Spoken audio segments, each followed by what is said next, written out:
Hello. Oh wait. Yeah. Hello. Just switch it to the thing first. Switch to my headphones. There we go. Hey. Hello. That is I, Aliveus Duke, your favorite Beast Boy VTuber, here to entertain you in this very fun evening. Sit back, relax, and stream however you like, because now we are live. Yes, we're live, and yeah, this may be out of pocket because I didn't upload a schedule for this week because I really didn't know my situation would be in the weekend. But now things are settled, I decided to do a little reaction stream. This one, well, it wasn't technically unplanned, but it was unplanned because I didn't really... It was sort of unplanned because I didn't expect Jurassic World Rebirth trailer to come out as of now. So, yeah. Didn't know that was gonna happen, but hey, we are here. But hey, we're here. But hey, we are here to discuss. We're here to discuss the trailer. Yes, I am very excited. I haven't been excited for Jurassic movie ever since Fallen Kingdom. Not gonna lie, though, Dominion was not that good. I look back on it, Dominion was not that good, unfortunately. Regularly, the biggest problem with Dominion was that it relied way too much on fan service, and yeah, that's pretty much it. Like, it wasn't really that exciting as a Jurassic film, so yeah.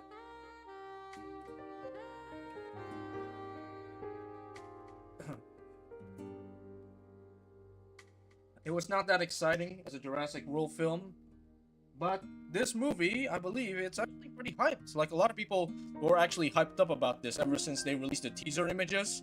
Ever since they released the teaser images and the teaser saying that, oh yeah, trailer coming out on Wednesday, everyone was like hyped up about it. I haven't seen anybody be hyped up about a Jurassic World film again for a while. For a while, I think ever since the first Jurassic World, I don't know. Like, a lot of people don't really have a lot of faith in Jurassic World sequels, and because, well, they weren't really that up to quality. But this one, though, this one is very interesting. Like, they straight much just throw a lot of ideas out there. And yeah, there's a bunch to unpack here because I've been a fan of Jurassic Park ever since I saw the original film. Well, I wasn't born when it was released theatrically. I just watched it on DVD. And yeah, I've been a fan ever since. I've read both novels. Yes, you know I'm big of a fan when I've read both novels. Both the original novels I have read like so many times now. I kept rereading the same novel because it was that good. Like Jurassic Park, the novel has many, like, you can just reread it and it will still be good. Even though you know how it ends. It's still good to just read through it. It is that good. And I love it. I love it. So I'm a fan of Jurassic Park, both the novels and the movies. So I'm very, very aware on the lore. Very aware on the Jurassic Park lore here. So, with that out of the way, so as usual, the way our reaction stream goes, we are going to watch the trailer fully with no commentary, and then we watch it a second time now with commentary. And given this analysis, a lot of people have like done analysis of Jurassic World Rebirth. Actually, the Gaming Beaver, a well-known like dinosaur YouTuber, has actually like tried to deduce the plot. I didn't see that video because I didn't exactly see that video because it says potential spoilers, and I want to also get my own analysis out when I'm doing the stream, so it's best that I just go in blind. So a lot of people are trying to deduce like stuff from the trailer, which is really good. Like, you know, it's good when people just start talking about and analyzing every bit of the trailer, a lot like what I'm doing right now. A lot like what I'm doing right now. So a lot like what I'm doing right now, live right now. So yeah, things are gonna go great because lots of people are already analyzing lots of stuff to prepare for. We are in for a treat. So without further ado, let's do this. So as usual, let's do this. Alright, so you know the drill, right? You know the drill. We watch the trailer fully. We watch the trailer fully, and then we give our own analysis on it. We give our own analysis on it later on, a second through, and we go frame by frame and analyze everything. But as well, I should probably mention that all rights go to Universal, obviously, and this is not all rights go to Universal. This is just fair use stuff, and this is fair use stuff. Yeah, you know the drill. This is just fair use stuff. All rights go to Universal, and blah blah. Basically, just the regular gist of it. Alright, so here we go. Lots of people have done trailer breakdowns, and we're gonna do our own now. So obviously, window capture, Jurassic World Rebirth. There it is. As you can see, we already got it prepared. Just need to go full screen, and here we go. Wait, hang on. Before we do that, however, let me check. Is the thing on? Okay, the thing is on. So it'll be real awkward if my desktop audio is muted doing all this. So yeah, okay, everything is check and go. Everything's ready, and here we go.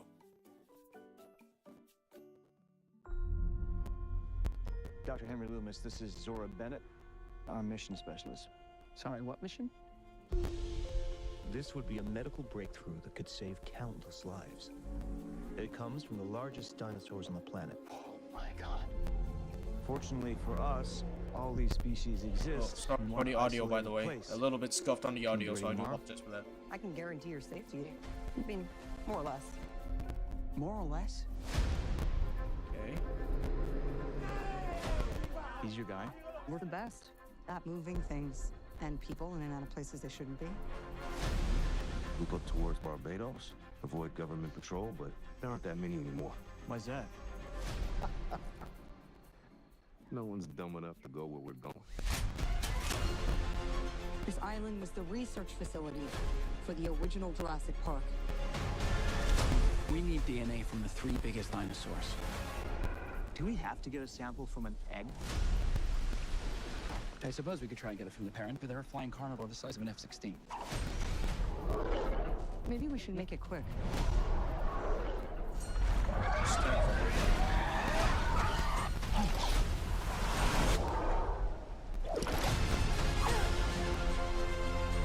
These dinosaurs were too dangerous for the original park. Please don't say they're raptors. They're raptors. The worst of the worst were left here. So I do apologize, there's like a bit of delay between the audio and the video. That's a lot when I'm using OBS and YouTube at the same time, so I do apologize for that. I do apologize that the audio and the video does not sync too well, I don't know why. Survival is a long shot. I don't know why it does that. They're helping the mosasaur. Defend territory, stalk, hunt. None of what you just said is good. I don't know what it does. I don't know why the audio comes first and then it's like an issue I have with if I try YouTube and OBS at the same time. Ooh. Okay, here we go. Like, I don't know. Like, I do apologize if the audio seems scuffed. I don't know why. It's like an issue with OBS and this. Can't wait till this comes out. Yeah, me too, Liberatus. Okay. So I do apologize for the slight scuff. I don't know why it sometimes does that if I try YouTube and OBS at the same time. Like, the audio goes along, but the video for some reason gets a little bit delayed. No idea what that, but obviously, now it's time for our little analysis. So let's go back to the beginning here. Alright, so it starts off with a little Easter egg, obviously. You gotta pay homage to the When Dinosaurs Ruled the Earth scene. Best scene ever. Best scene that makes history in movies. So, here we are. Now, the premise of this movie, I did get a little bit of an insight on the premise of this movie. And essentially, this is a museum that's like closing down, right? Because obviously this is after the events of Dominion, and dinosaurs are everywhere in the world, right? They are everywhere. This is gonna be something interesting. Yeah, I know. But just be patient. We'll get there, buddy. We're gonna go slowly here. But yeah, that's an interesting point. I will get to it, but be patient. So this is basically a museum that's closing down because dinosaurs are like everywhere, right? They're everywhere in the world. Nobody really goes to museums anymore because dinosaurs are basically part of this universe's ecosystem, that they basically are like regular animals at this point. So no one is really interested or hyped up about dinosaurs anymore compared to the modern world that we live in now. Because dinosaurs are everywhere, they're basically normal animals at this point, so yeah. So obviously this museum is closing down, and obviously there's the homage to When Dinosaurs Ruled the Earth scene, the most historical scene of all Jurassic Park. Right, then we move forward a little bit, right? So we meet our character. Sorry, what mission? We meet our characters, so wait, go back a few seconds, right? Go back a few seconds. This is Zora Bennett, So this is Scarlett Johansson's character, Zora Bennett. our mission specialist. Sorry, what mission? And then we have this nerd guy. No, I don't think he's been name dropped yet, so only Scarlett Johansson's character has been name dropped in this particular scene. This would be a Then we have this field right here, which is good. medical breakthrough that could save countless lives. And we have this iguana tail scene. Now, this scene was in the teaser. Everyone thought it's gonna be something else, but turns out it's just a sauropod. Oh my god. Obviously, we have the wondrous sauropod scene. Now, here we go. Now, what's interesting is that the sauropod has been name dropped. This sauropod is called the Titanosaurus, which I'm not sure is actually a valid genus. Wait, let me check, actually. Wait, let me check. Hang on a minute. Let me check. Let me check my phone here. Is it a valid genus? Titanosaurus.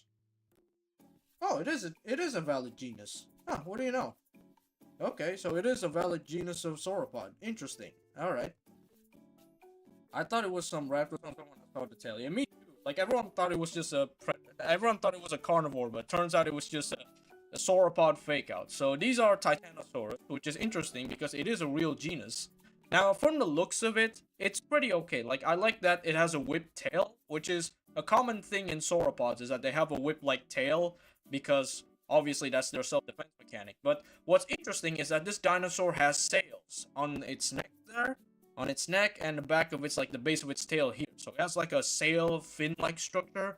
A lot of people think it's unusual, but I don't think it's that unusual, because there are sauropods that have this structure, right? If you know the Amargasaurus had like a neck sail thing going on. Just look it up. Just look up Amargasaurus and you would see what I'm talking about. So this design is partially inspired by Amargasaurus. Like, it's I don't know what Titanosaurus looks like. I don't think that's ever been depicted in popular media. But obviously this has some designs from Amargasaurus with the sail and the spines like that. Definitely some design elements from Amargasaurus. So that's cool. We get to see sauropods that look a little bit different from the usual, like, long neck. So we got some really cool features. We don't really see that often. So that's pretty cool. All these species exist in one isolated place. Can you be ready tomorrow? I can guarantee your safety. I mean, more or less. More or less? Okay. He's your guy? We're the best at moving things and people in and out of places they shouldn't be. Now, what's interesting? Wait, we're gonna pause a Avoid little bit. government So. patrol, but there aren't that many anymore. Why's that? No one's dumb enough to go where we're going. Now, okay, what's interesting, right? I wanted to get this island shot real quick, right? What's interesting is that we don't know which island this is, right? Like, the rock formations that you see around here reminds me a lot of Isla Sorna, but I don't think this is Isla Sorna, because if it was Isla Sorna, they would know it's Isla Sorna. right? Because Isla Sorna, if you know, is a restricted airspace in Jurassic Park 3, right? And he says that, oh yeah, the government does not allow. But I don't think this is Isla Sorna. Simply because we've been to Isla Sorna. I'm pretty sure everyone would have probably been aware of Isla Sorna's existence. So this could be a different island, but it also could be Isla Sorna. It's just that probably people don't really know a lot about Isla Sorna that is. But again, that doesn't really make any sense, because I'm pretty sure people do know about Isla Sorna ever since The Lost World and Jurassic Park 3. So I doubt this is Isla Sorna. It could be, again, the rock formations do say it's Isla Sorna, but we don't know. Because the thing is, though, if you know Jurassic Park, right, the Jurassic Park universe, there is an island chain around Isla Nublar, and it's called the Five Deaths, right? Las Cinco Muertes. And basically, the other islands except for Nublar and Sorna haven't been explored. Now, you can explore this island in games such as Jurassic World Evolution. Jurassic World Evolution has what's it called? Jurassic World Evolution has the what's it called? Jurassic World Evolution, you can explore the islands in the first game. In the second game, I don't know, I haven't played the second game, but in the first game, you could build parks. You could build parks in like all the islands of the Five Deaths. So we don't exactly know if this island is Isla Sorna or another island in the Five Deaths island chain. Could be Isla Tecano or Isla Plana. It could be. I don't think it's Isla Peña. Isla Peña is like really small. Like, I would know, like, based on my knowledge from Jurassic World Evolution, Isla Peña is tiny. So I doubt this is Isla Peña. This looks way too big to be Isla Peña. I would say Isla Tecano. I think that's the second biggest island in the island chain. Like, second only to Sorna, I believe. So yeah, Isla Peña, I believe, is way too small to be this island. But it could be. It's a possibility. It could be Isla Peña. So yeah. So it could be, yes. It could be another island in the island chain. So I doubt this is Isla Sorna, but who knows? I could be wrong. It could be just Isla Sorna like years after. Alright, let's continue. This island was the research facility for the original Jurassic Park. Alright, pause here. So this is a research facility for the original Jurassic Park. Now, we know that Isla Sorna is the factory floor, right? That's where they breed the dinosaurs before transporting them to Isla Nublar. They didn't say anything about that in here. They said that this was a research facility, not a breeding facility. And we're gonna get to the thing that's in frame right now, which is interesting because in the novel, the Lost World novel, Isla Tecano is the second smallest in pressure, is it? I'm getting my islands mixed up. I know the biggest is Sorna, and then Nublar. It's either Nublar or Sorna that's the biggest one. I know Peña is the smallest. Isla Peña is the smallest. I don't know about the others though. That's the thing, I forgot. I need to play Jurassic World Evolution again. I gotta play Jurassic World Evolution again to find out. But back to the topic, right? So in the original book, The Lost World, Sorna is the biggest. Sorna is the biggest. I remember that. So I don't think this is Isla Sorna. I think it's way too small to be Isla Sorna. So yeah, so it's not Sorna, I believe. So it's not Sorna. So basically, in the original novel, Isla Sorna did serve as a research and breeding facility for the dinosaurs. So we established that this is possibly not Isla Sorna, because this is just a research facility.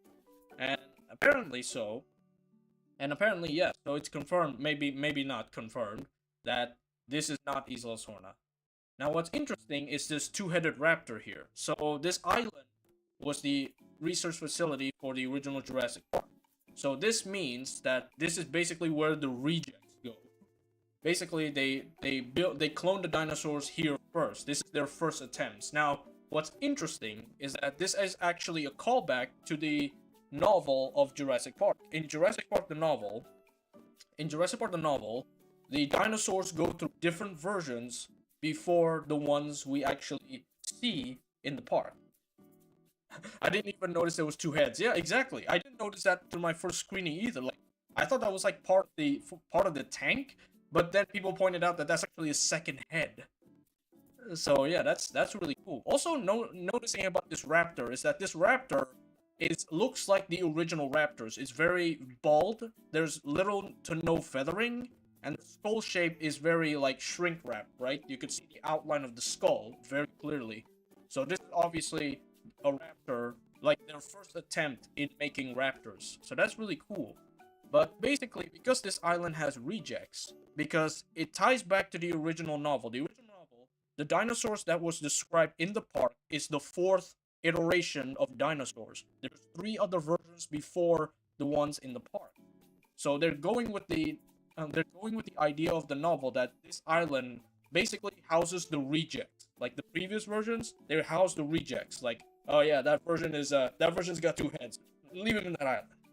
Basically that idea. So that's really cool that they call back to that moment in the novel. So Jurassic World Rebirth takes a lot from the novels, and it is gonna get interesting later on. It is interesting later on, but it's gonna get interesting later on. So yeah. Also, what's interesting is that the lab equipment here, as you can see, like the tank is very modern and futuristic, which doesn't really make sense. Like, this is a research facility for the original Jurassic Park, which means it should be like old, right? Like old and dilapidated, because it's from like the 80s or the 90s. Why does it look so clean? Who is updating this? Who is updating the technology? Who is polishing it, to be honest? Who's cleaning all this technology? So there could be an interesting subplot that there are people on this island, modern day people, that is experimenting with the rejects left on this island. So that could be interesting. That could be a subplot in this movie. So who knows, right? So let's move on. Now right here. So interesting. So here we see a bit of old tech right here. This is very reminiscent of Alien. It really does feel like a rebirth for the Jurassic franchise. No, it really does. That makes sense. Now the title actually makes sense. They're going back to the books for inspiration. That's good. Also, look at this like birthing chamber, right? This tube here, very reminiscent. Like this reminds me so much of Alien, like the technology, like this whole like somehow like 80s and 70s and 80s like retro future stuff here. This reminds me a lot of Alien. So nice inspiration. I don't know what that's supposed to be. That's an embryo. That's a very developed embryo. Combi crib scene is like, oh, please. Oh my god, that's gonna traumatize people, by the way. The combi crib scene is next. That legitimately is gonna traumatize people. Like you almost forget that Jurassic Park is a sci-fi horror novel. That's what most people tend to forget about Jurassic Park. It is originally a sci-fi horror book. That scene was legitimately horrifying. Like if that scene gets adapted into the big screen, that's gonna traumatize people. That is gonna traumatize people. If that gets adapted, then well done. But yeah, that scene is gonna traumatize people. Oh boy. All right. So this is interesting. I don't know what that's supposed to be. That dinosaur inside this developed embryo here. Very interesting. So this could be another failed experiment. Okay, so We need arming up. DNA from the 3 biggest dinosaurs. Now, what's interesting is that he says dinosaurs, but he goes for these pterosaurs here. I'm pretty sure that's probably just like a recording for the trailer. I'm pretty sure he does reference them as pterosaurs in this scene. Do we have to get a sample from an egg? Okay. Wait, hang on. I After suppose we this. could try and get it from the parent, but they're a flying carnivore the size of an F-16. Okay, so what's interesting about that line, we have to get a sample from the egg, is actually a reference, or rather inspired, by the Lost World novel. The Lost World novel has a subplot regarding the antagonist of that novel, which is Biosyn. So Biosyn in the Lost World novel was consisted of Dogson and 2 of his lackeys. Now, let me remind you, novel Dogson in the Lost World is genuinely evil. Like, the guy literally kills his own men to save his own skin. That's how despicable he is in the novel. And this whole plot about going to a remote island on a boat, I'm guessing it's like how the public calls pterosaurs dinosaurs sometimes. I mean, yeah, I guess that's true. I guess that's true. A lot of people still call pterosaurs dinosaurs. I mean, they're not dinosaurs, like they're not part of the dinosaur genera. They're separate, but technically they're not wrong. They are flying reptiles, and dinosaurs translate to teleport lizards. Technically, they're still lizards, so I'm just saying, it still fits the description. But back to the topic. So, in the Lost World, Dogson and his lackeys go to Isla Sorna via a boat, right? And the scene where they meet, you know, the smuggler, right? The Marshall Ali's character was set in like a smuggler's like den, like he's part of a smuggler ring. That is almost par for par in the Lost World novel. That's how Dogson went to Isla Sorna, was via boat from a smuggler, I believe. I forgot. But yeah, they went there via boat. And the fact that they want to get DNA samples from eggs is very reminiscent of the Lost World novels, like, motivation for the antagonist. They want to collect dinosaur eggs for their own benefit. So they are taking a lot of inspiration from the antagonist of the Lost World novel. So that's interesting. That is very interesting. They really are just going back to the books for this movie, which is honestly a good thing. Like, we have kind of strayed away from the books for a bit. Like, ever since Jurassic Park 3, we went off the books and created original stories. But for this movie, however, they're going back to the books for ideas, and I like that. Honestly, I like that. So this is basically the protagonist of this movie is ironically going the path of the antagonist of the books, which is kind of funny. But yeah, which is, you know, kind of funny that they're taking inspiration from the antagonist's story for a story about our protagonist. That's it. But yeah, I liked it. Also, I just want to appreciate something about this scene. Like, look how colorful this scene is. Like, everything is so well lit. Everything is so well lit. I like it. Like, we are gone past the gray saturation of most movies and have gone for a more, like, vibrant color. I like that. I like that gone for a more vibrant color. Like, seriously, can we please stop with the gray saturation? It's kind of boring. But yeah, I'm glad we're finally seeing vibrant colors in a Jurassic Park. In a Jurassic Park film, we're finally seeing vibrant colors. Steve. Maybe we should make it quick. Alright, here we go. Alright, here we go. Best frame here. Now, what's interesting is that a lot of people are pointing out that this isn't exactly an accurate portrayal of Quetzalcoatlus, right? Now, wait, hang on. Let me get confirmation. Are these actually Quetzalcoatlus or another giant pterosaur? Because if you don't know, there's many species of giant pterosaurs, right? Here, let me check. Are these actually confirmed to be Quetzalcoatlus or a different giant pterosaur? And let me see. Jurassic World.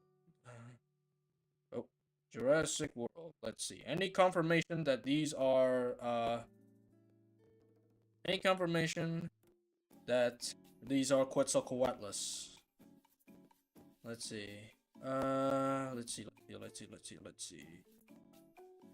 No. Right, no Quetzalcoatlus here. No, right, from the official account of Jurassic World, there is no confirmation that these giant pterosaurs are Quetzalcoatlus. So this could be a different pterosaur. Because if you don't know, there's many species of giant pterosaurs related to Quetzalcoatlus.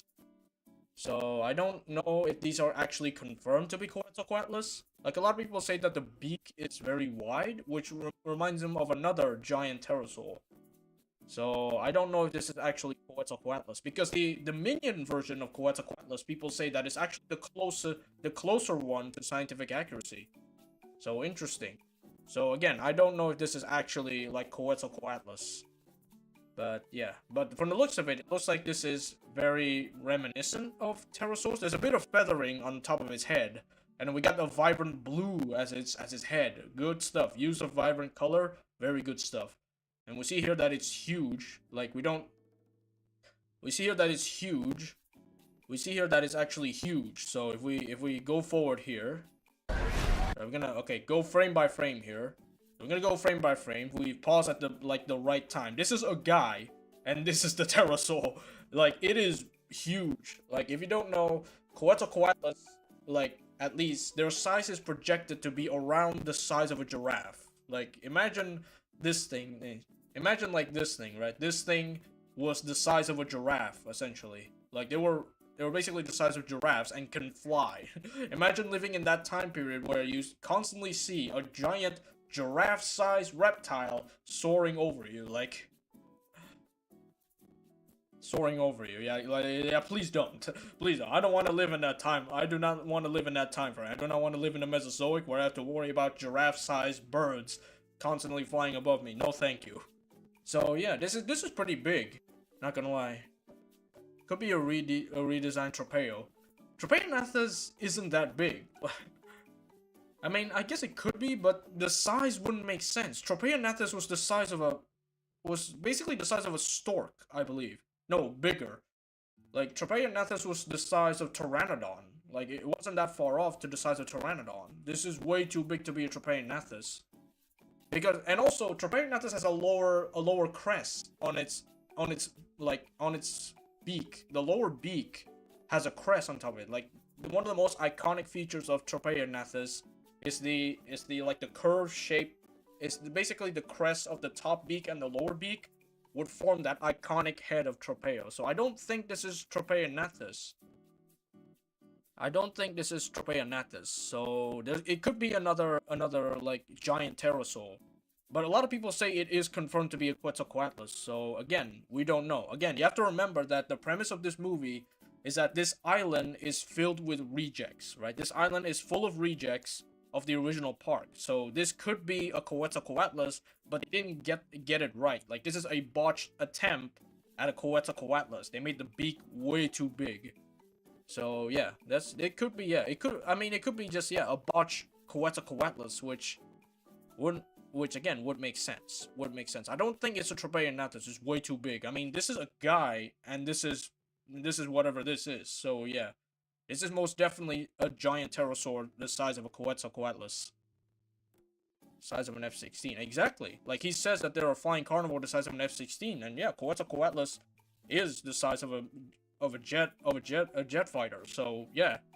I would say, yeah, this could be a botched Quetzalcoatlus, which makes sense. Definitely makes sense for the premise of this movie. Right, so we move forward frame by frame here. So he's getting attacked by the Quetzalcoatlus. Both Jonathan Bailey and Scarlett Johansson. He gets pulled here. He falls off. And he gets saved by Zora. Okay. Very, very good. I do love the design. The design's pretty good. Here we go. Another shot at the island here. Now, yeah, I don't think this is Isla Sorna. Again, from the looks of it, that's one end of the island plus that end of the island. Now, if you know Isla Sorna is like really huge. Also, there's a river running through Isla Sorna, so I didn't see a river through it. So again, this could be a different island. Who knows? These dinosaurs were too dangerous for the original park. Please don't say they're raptors. Here we go. Yes, the iconic raptor scene. So this raptor looks a little different, as you can see here. This raptor looks a little different because if you notice, he's a lot bolder. Like, if you think about it, the skin is very shrink-wrapped around his feet, around his claws, as you can see that. So it's not like the later iterations of the Velociraptors where they have a bit more fat. This is very thin. Like, it is a very shrink-wrapped raptor here. Like, this is a very, very shrink-wrapped raptor. So yes, this could be the first iteration of Velociraptors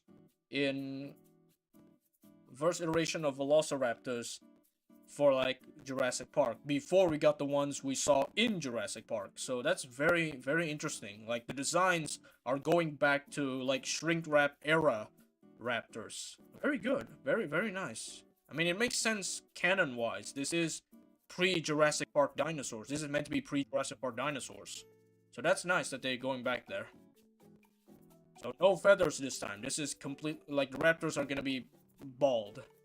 Another point is Isla Tangana is very mountainous, like the environment and trail. Oh, alright, very interesting. Alright, very, very, very interesting. So yeah, it may be confirmed to be Isla Tacaño, but who knows? The worst of the worst. Okay, wait, we're gonna get to this guy later, right? You may think I'm freezing, but we are gonna get to this guy later. We're gonna get to this guy later when we see his face. But right now, we're just gonna move forward. We're left here.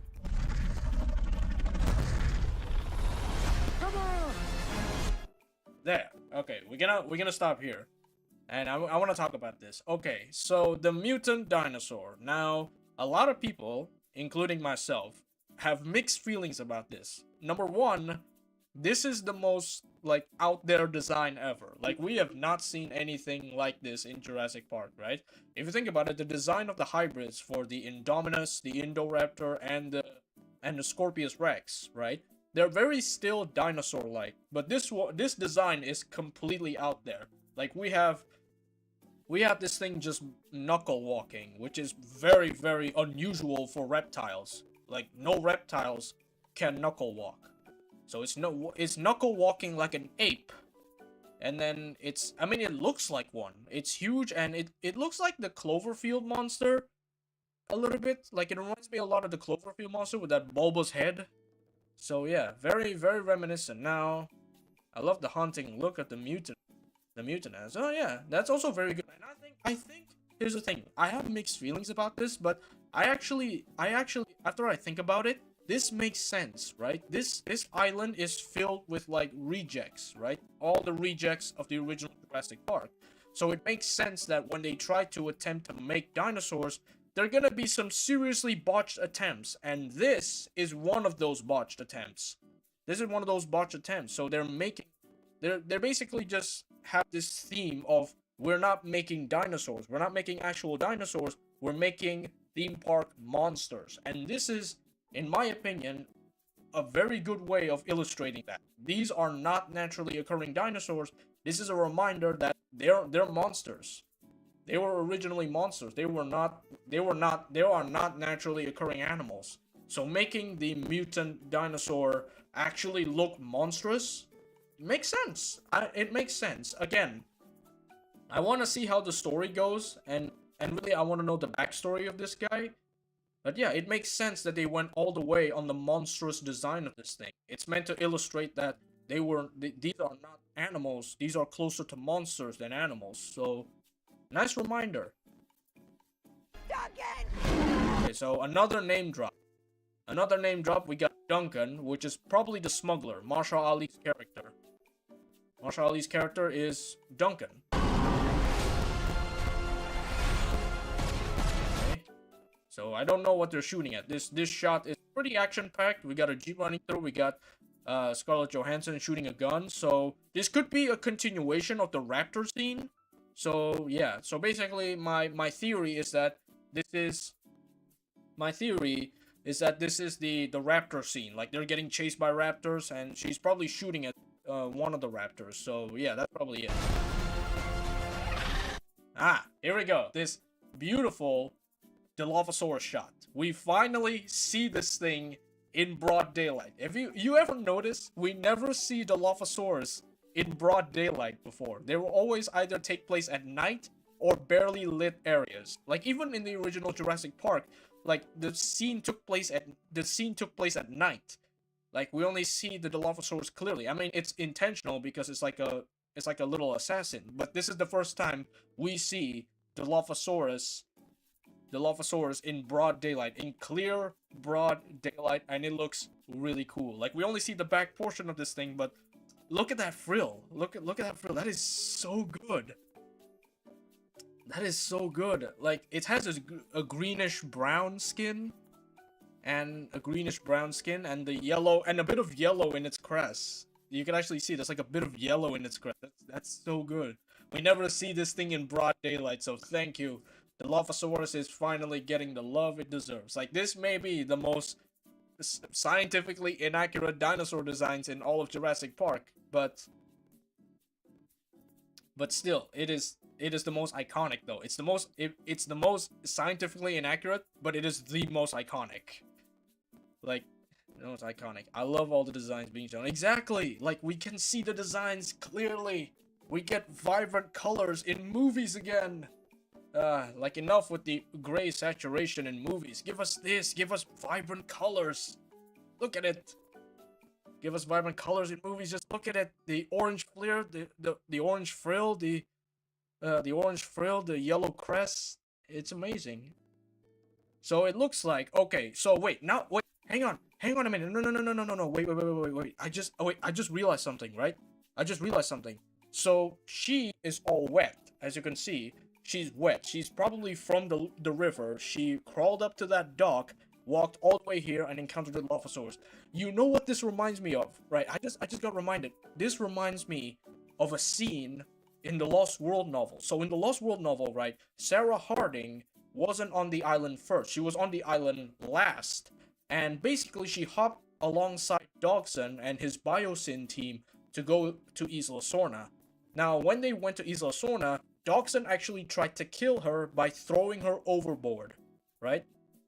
And what ended up happening was that she got washed up along the river, and she basically woke up, and she woke up on Isla Sorna, and she crawled out of the river, and she encountered a Stegosaurus. Now, this could be a reference to that scene, because let's take a look at the scene, right? The reason why I think that's the inspiration, because the scene is almost one for one in the novel, right? She's probably from this river, she got washed up, she go along this coast, she encountered a dinosaur, and in the background you can see like the team, the main team's like equipment, right? Hit the boat. I think that's the boat. I don't know if that's the boat, but that could be it. But yeah, this is actually referencing that scene in the thing, that scene in the novel. So that's really interesting. I didn't see this the first time, but that is actually really interesting. Again, lots of influence from the books. I like this. They're taking a lot of inspiration from the books, which is good. Okay, let's move on. We're gonna go frame by frame. Yeah, you can actually see like the frill just shaking. Wait, hang on a minute. Is that changing color? Wait, hang on. Wait, go back. All right, we'll talk about that later, but I want to see that. I want to see that closely, actually. Now, let's see. I want to see this, because that's unique. So, we got the Dilophosaurus opening up its frill, right, as a threat display. And I swear these black spots, like, change size. If you look closely. I think I'm just going crazy, but... honestly, though, I think I'm just going kind of crazy, but... at least I think that's the case. If that is the case, if that is an actual case, right? That means these dinosaurs have chromatophores. So that's cool. I mean, I'm pretty sure that's just craziness, right? I'm just overanalyzing, but that's just cool. That, again, we have a lot of vibrant coloring. Okay, next up, obviously, we gotta talk about the man of the hour. This T-Rex. The man of the hour. This T-Rex right here. Honestly, the best looking T-Rex in the entire franchise. Like, I would say even better than Rexy. I know Rexy is iconic, but this design, the best. Why do I think so? One, the T-Rex has vibrant color. Like, ever since Jurassic Park, the T-Rex usually has very muted colors, right? It's either a shade of brown or a shade of green. This is the first time, the very first T-Rex we see that has vibrant coloring. Like, it's got stripes, look at that. It's got yellow and green stripes. And it's just, again, just look at it. It's beautiful. Again, just look at it. It's so beautiful. We're getting vibrant colors in Jurassic Park movies. Finally. Like, everything is so vibrantly colored in this movie. Like, that's what I'm noticing. Like, everything in this movie is so vibrantly colored. Like, the environment is vibrant, the dinosaurs are vibrant. Like, they're going all in on the color. Finally. They are going all in on the color. Like, we are leaving behind gray saturation. Reminds me of the buck design. Oh yeah, the buck, the dino, the T-Rex buck from the Lost World. I mean, I guess it would make sense, but the buck itself was only like green, if I remember correctly. He's either green or brown. I think he's green. Wait, no, I remember. He's green with dark green stripes, so he's not vibrant yellow like this one. But yeah, honestly though, this is the most colorful T-Rex ever, and I like this. I love this. Like, again, we are getting vibrant colors everywhere in this movie, and I like that. And I absolutely like that. So we got a very colorful T-Rex. Now, if you take a closer look, right, this T-Rex is a little different. If you take a closer look at its mouth, it has lips, people. Yes, the T-Rex has lips. As you can see, there's like these scales around its mouth. This T-Rex has lips, which is scientifically accurate. Like, the lips are not like lips totally covering the teeth. Like, later on, the teeth are still a little bit exposed like a crocodile, but we finally get lips, people. We finally get lipped T-Rexes in the entire like Jurassic things. Yeah, we got lips. Yes, T-Rex finally has lips, which is scientifically accurate. So again, they're going all in on the scientific accuracy, which is what I like. There's only a few points of scientifically inaccuracy. Number one is that the head, as you can see, the top portion of the head here is still a little bit shrink wrapped. Like, you can see like the outline of the skull very clearly on its like upper head, the upper part of its head. You could still see the skull very clearly. So there's still a little bit of like Jurassic Park design language with the shrink wrapped head, So yeah, that's honestly really cool. Also, another thing is that because this is in the river sequence, so we are finally getting the river sequence from Jurassic Park the novel finally adapted in the big screen. Like, one of the best scenes in the entire novel of Jurassic Park,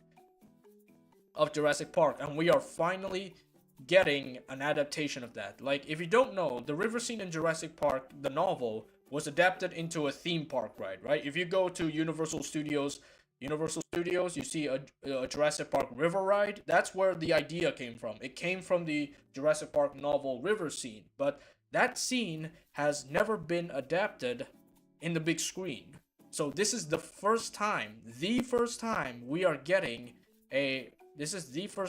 we are officially getting a T-Rex in the river scene finally adapted in a movie. So yeah, this is gonna be good. Like, again, they're taking a lot of ideas from the books, which is very good. Like, we are going back to the roots of Jurassic Park. Alright, next up. Yeah, so he's yawning. He woke up from a nap. He's just yawning. He's really big. His mouth is really big. We don't really see a T-Rex mouth, like, up close like that. Like, man, dude, he can open his mouth, like, really wide. He can open his mouth, like, really wide. Like, alright, so here we have a scene of it. Now, you know what's interesting? What's interesting is that I don't think so this could be a flashback. So here we have the mutant dinosaur about to obviously eat this guy right here. So this is possibly a flashback. It's either a flashback or like a video scene. Like, everyone is going through investigating this facility, and they're probably gonna go through like old video footage of like what happened here. So yeah, this could be that scene, like going through like old security tapes. So yeah, that's possibly it. So yeah, here we go, the river scene. So yeah, the river scene right here. It's beautiful. It is very, very beautiful here. It is very beautiful. Like, I haven't read Jurassic Park in a while, so I'm not sure just how accurate this is. I gotta reread that book again. But yeah, again, we're finally getting a T-Rex river scene after so long. Like, the original novel came out in 1990, right? So it's been 35 years. It has been 35 years. This scene was in the book and was never properly adapted into the big screen, and we are now finally getting it. There's a lot of detail in this scene. So a lot of detail in this scene, right? Like, a lot of people point out that when the T-Rex like goes for this guy right here, almost catches him, you actually see bubbles coming out. Like, whoever was in charge of like the VFX in this scene really went into that detail. Like, he's blowing out air from his mouth as it closes it. That's honestly really cool. Like, that's a cool, neat little detail. And as you can see right here, the lips don't totally cover the teeth. You see the teeth still like sticking out a little bit. You see the teeth are still sticking out a little bit, but at least he's got more lips than most iterations of like Jurassic Park T-Rex. So that's good. Sorry, that's a lot of detail in this sequence alone. survival is a long shot. Oh, now this line right here. This line right here is interesting. You want to know why? Because apparently, according to rumors, right? According to rumors, not everybody is gonna make it out. Which means this movie is gonna have a pretty high casualty rate. So that's interesting. It is interesting because it is simply interesting that we haven't gotten a high casualty Jurassic Park film in a while. Like, look at Dominion. In Dominion, everyone survives. There's literally no death outside of extras and Dogson.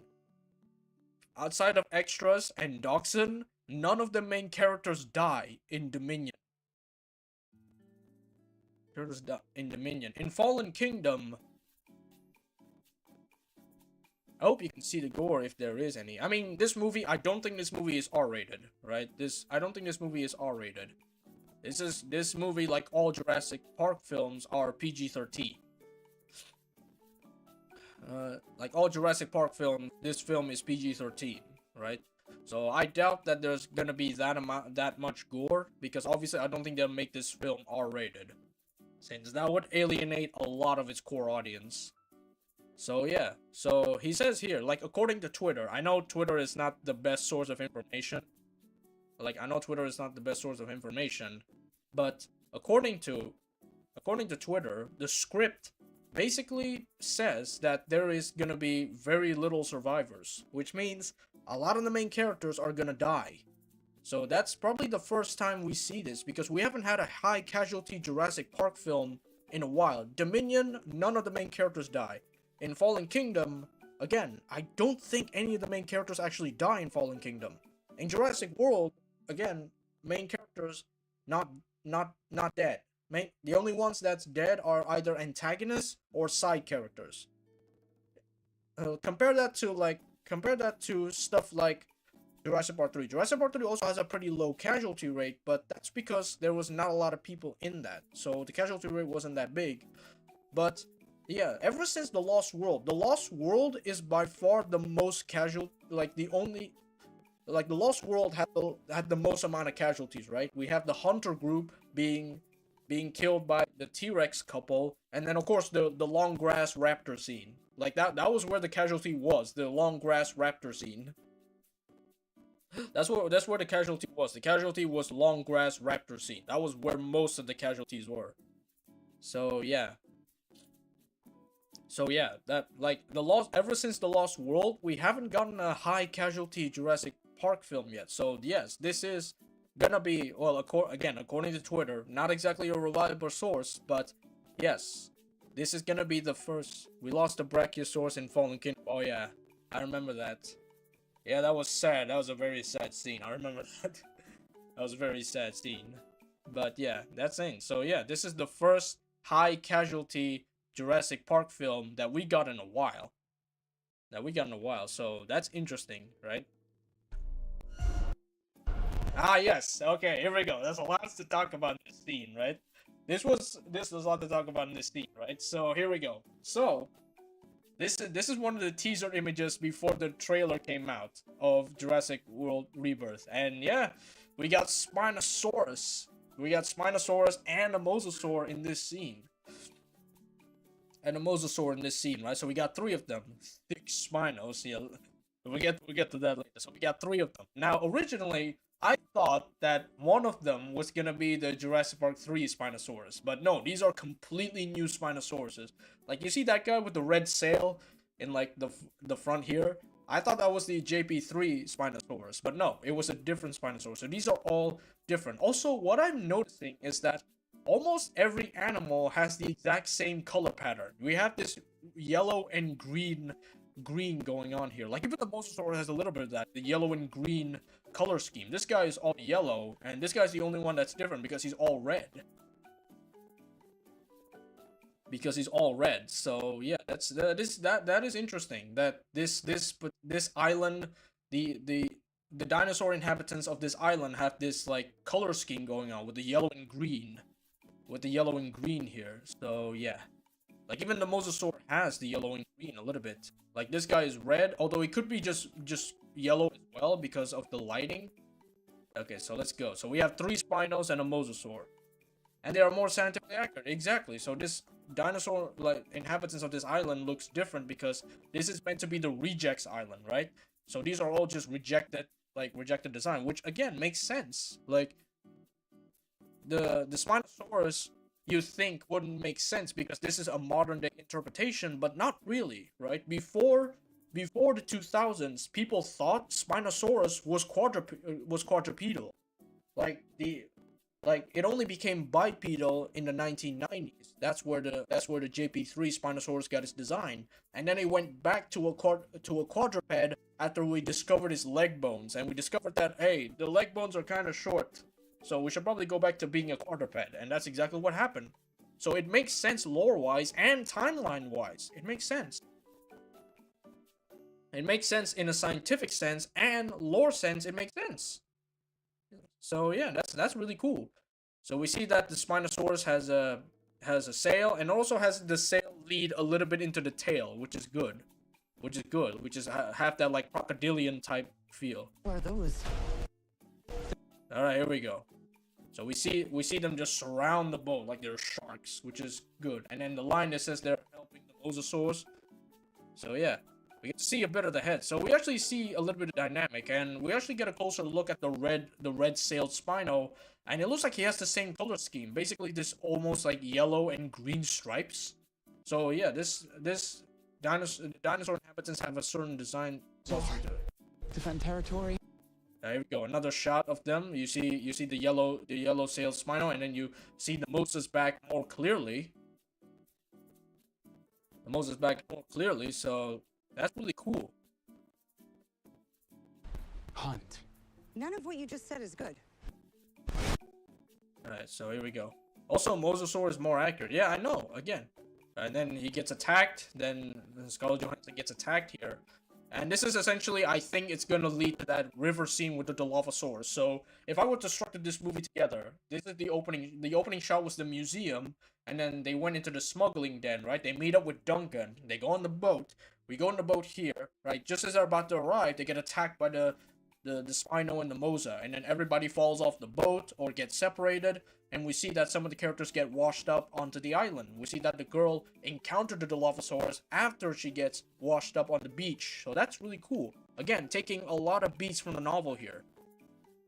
Right, so we get this guy in this epic shot about to be eaten, and we get to see the Spinosaurus in here. Now, the Spinosaurus' head design is very crocodilian, and it makes sense, right? People thought that Spinosaurids look very crocodilian because of their semi-aquatic lifestyle.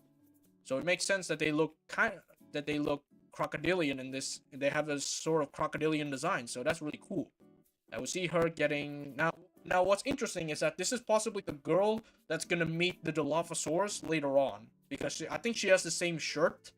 So this is the girl that's gonna meet up the Dilophosaurus later on in that scene. And here we go. We got a clear shot of the Spinosaurus's like head and body. And yeah, as you can see, very crocodilian inspired, right? You got the head. It's like the baryonyx from Jurassic World, Fallen Kingdom, and Dominion, right? It's less JP3, like it's less JP3 Spino. And a lot of people are kind of like.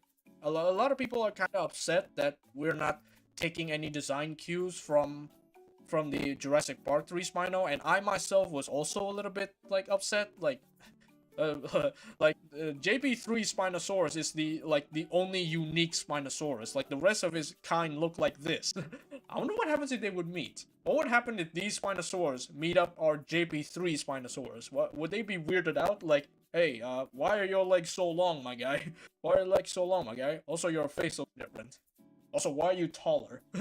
Like, I wonder if that's like the way that the conversation would go. Like, they would see them, and then the JP3 Spinosaurus is like, hey, you guys can't walk on two legs, and then the other Spinosaurus is like, hey, why are you so tall? Oh, what? Like, imagine that. That'd be hilarious. That'd be hilarious. But yeah. So obviously the head is a lot more crocodilian shaped, right? And there's no JP3 Spino would defeat them with his swagger, exactly. Like, like, how are you gonna get me from down there? I'm like way up here. Imagine that though. Imagine that though. I would imagine that's how it went like. But what's interesting is that they don't have head crests. That's the interesting part, is that they don't have like head crests. Like if you know Spinosaurus, like scientifically, their head has a crest like between their eyes, I think. Like just a little forward between their eyes.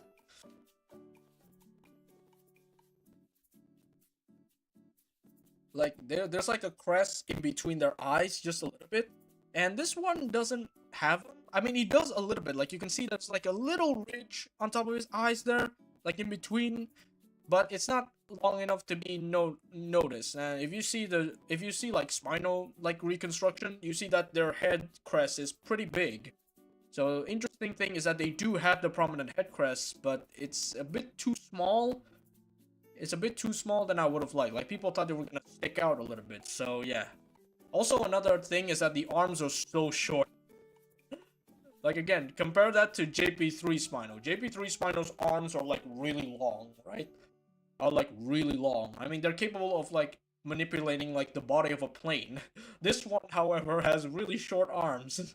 It's really short. But a nice detail is that they do have one enlarged claw, which is a prominent feature of Spinosaurids. They have an enlarged claw that's meant to hook fish. So that's really nice.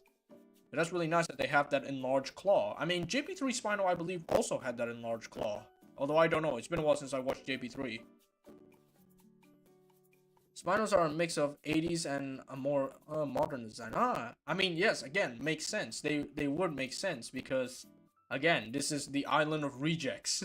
This is the island of rejects. So, yeah, that's honestly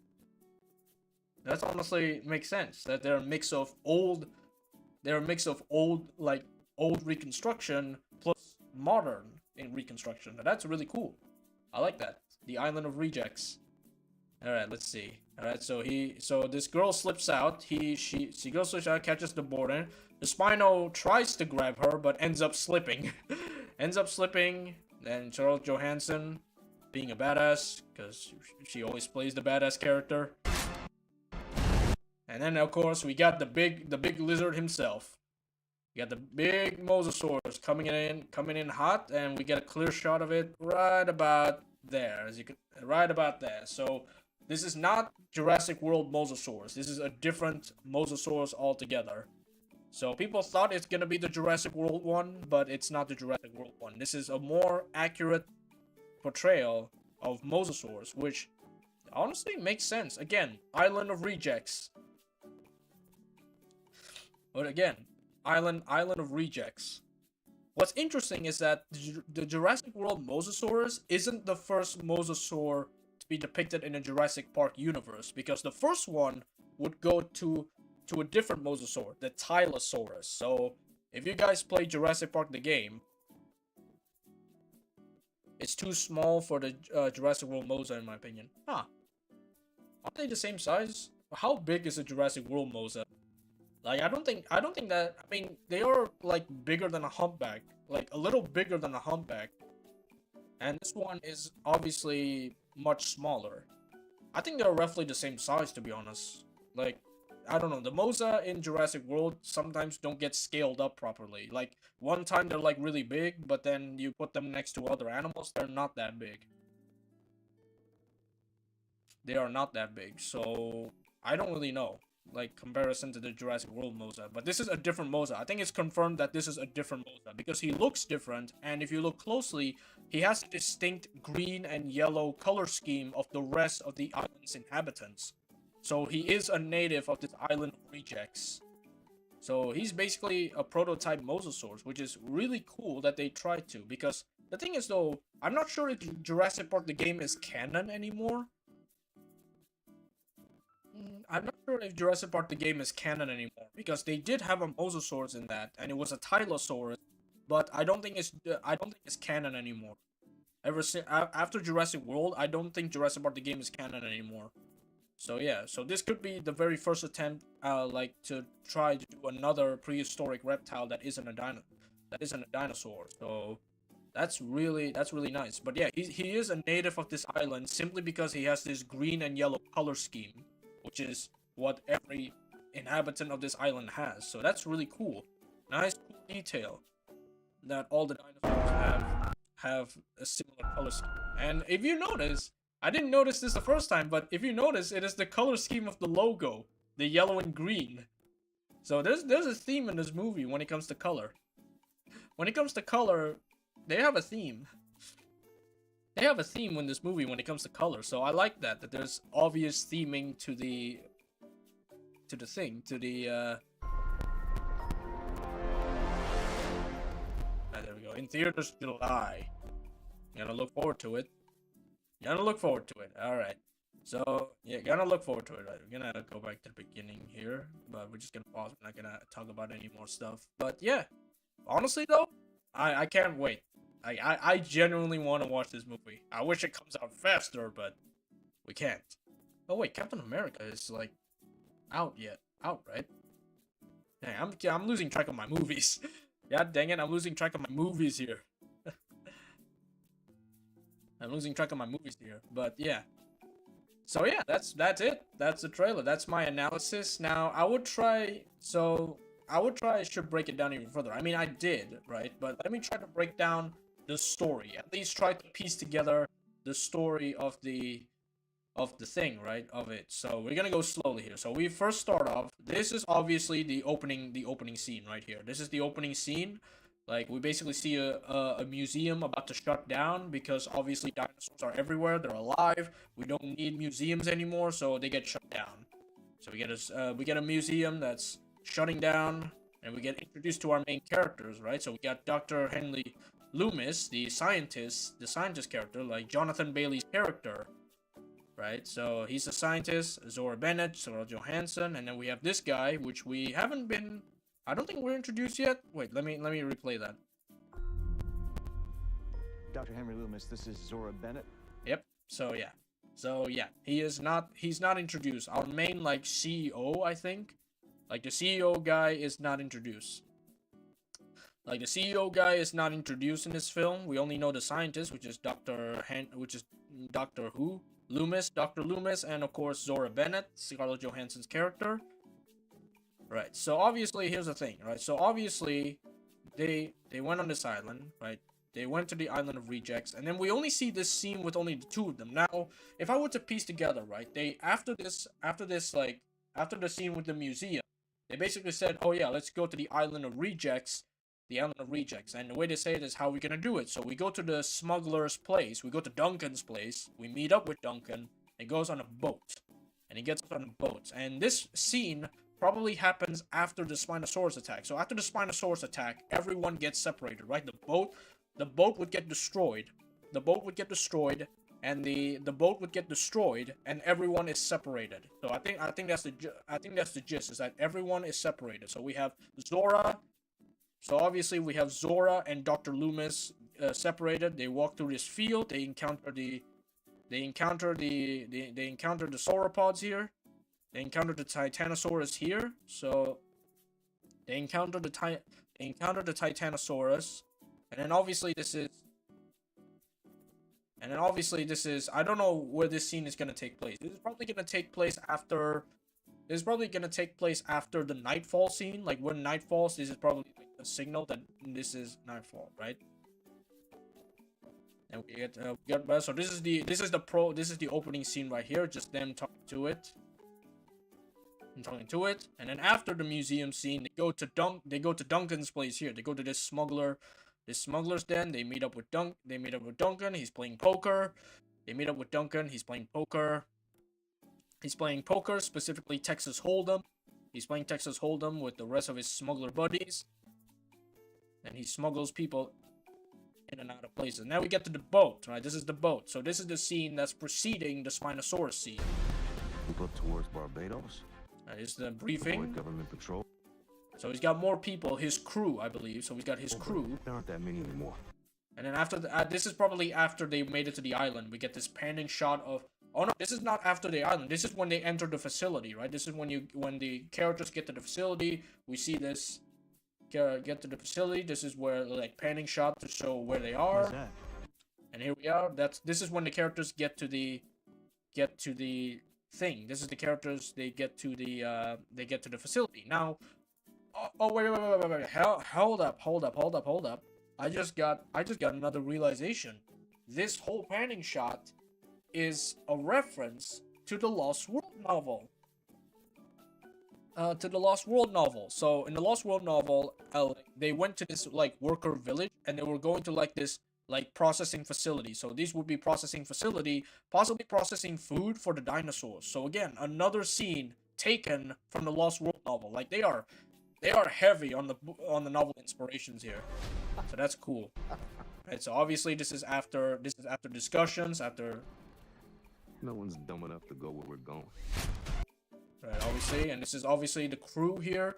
It's obviously like Duncan's or Zora's crew lining up, getting ready. The agent-looking guy might be a Ellie Mills type character, Eli Mills. It could be. So yeah, who knows?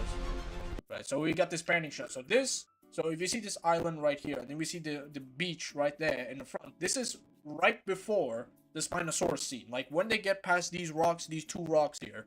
When they get past these two rocks here, that's when the Spinosaurus attacks. So that's when the Spinosaurus attacks, is when they get past these two rocks here. That's what I'll say. Like I would say that's probably where it's gonna go. So This island was the research facility.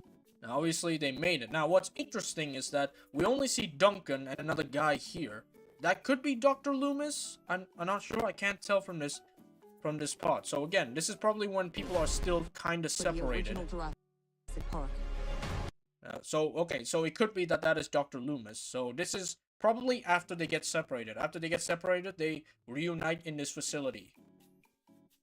They reunite in this facility or somewhere. So we don't know exactly what's going on, but that's my theory.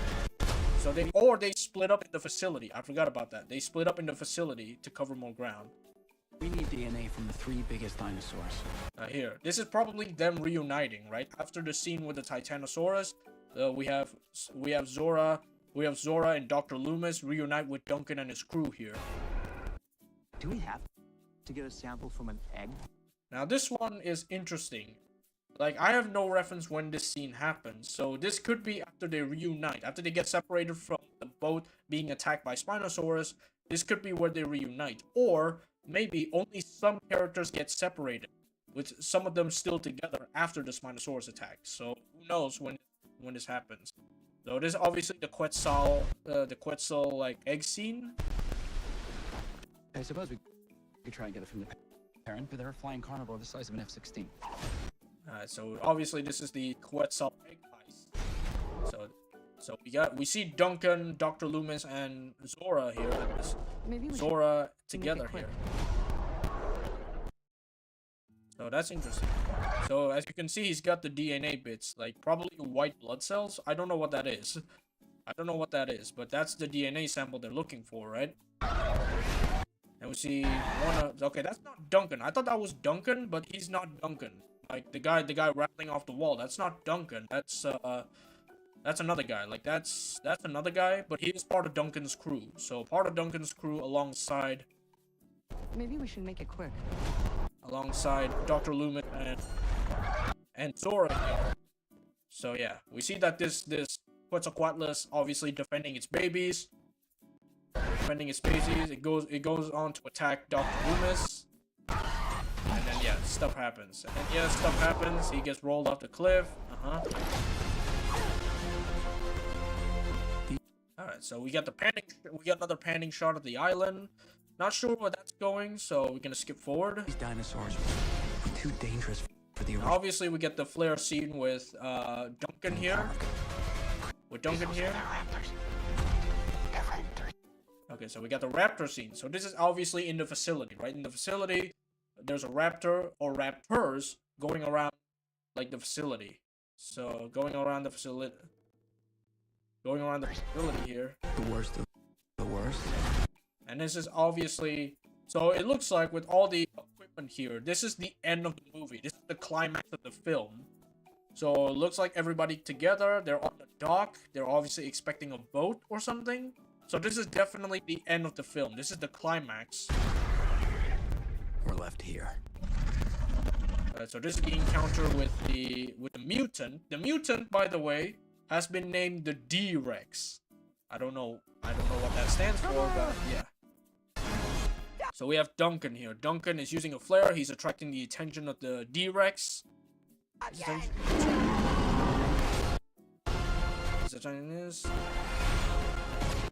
So here we have a jeep running through a rest. I don't know where this would take place. I wonder if the raptors could be Utah raptors. I don't think so.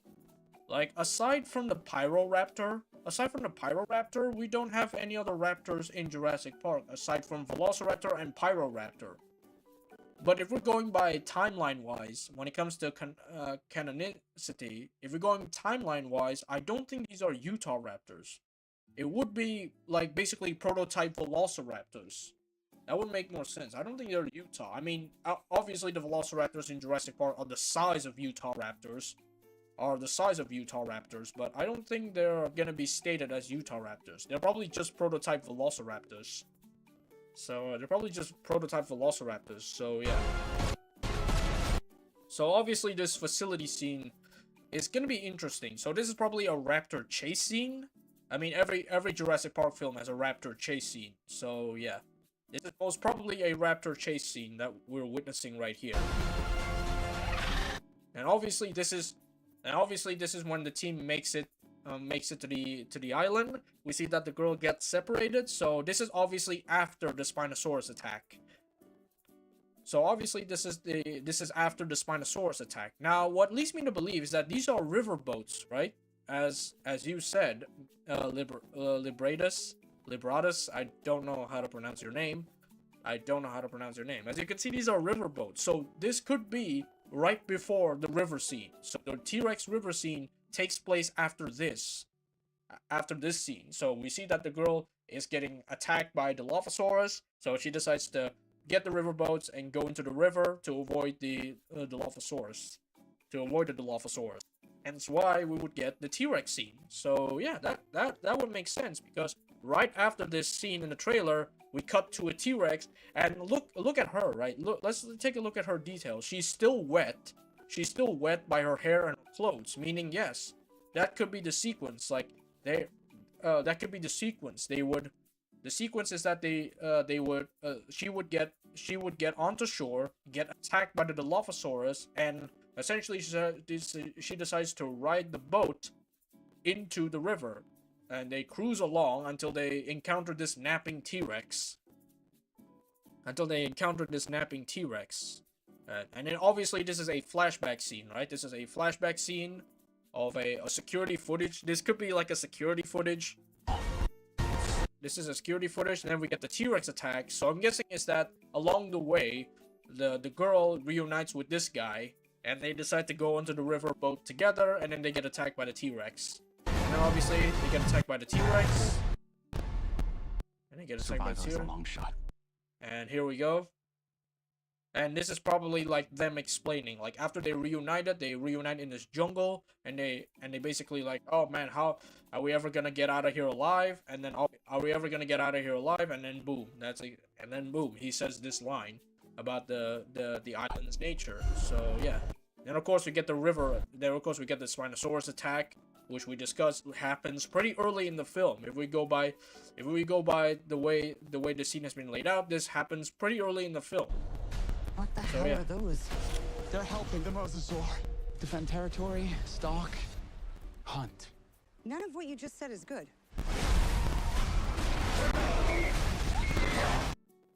So my guess is that guy, right? That guy that we just saw, the guy that was like launched off the boat, I have a feeling he's gonna die. I have a feeling that he or she, I don't know if that's a guy or a girl, is gonna die. Like she's gonna fall in the water, gets eaten by either the Spinosaurus or the Mosasaur. That's my theory. And of course we got this gun. Definitely it reminds me a lot from Jaws because of the boat's design. It reminds me a lot of Jaws, ironically, because of the boat's design. So my guess is that wait, hang on, let's go back. So we see that after this, right? Like this scene right here, like this scene, the boat tips over and she gets flung off. If we go back here, she's still up top, which means that that scene where she gets flung off the boat happens after this scene when the Mosasaurus surfaces.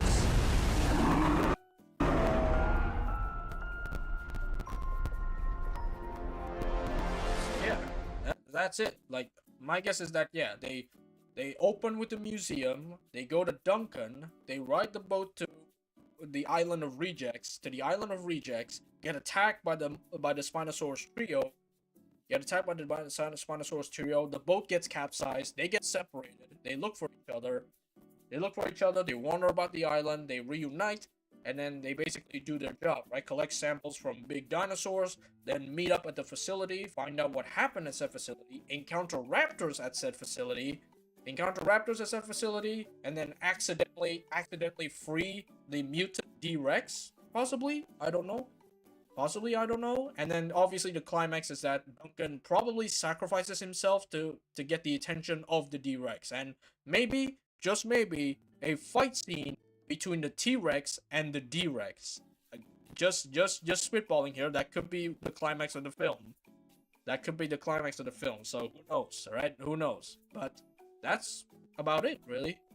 That's all I can muster when it comes to plot lines. That's the best I can muster. So museum, Duncan, boat, Spino attack, washed up ashore, get separated, reunite, get separated, do all the island hijinks. Each of the characters get their own island hijinks, reunite, do what needs to be done, explore the facility, get attacked in the facility, accidentally free the D-Rex, and then the climax is that Duncan sacrifices himself, getting the attention of the D-Rex, and yeah, that's pretty much it. Like, I have a feeling I just described the entire plot line.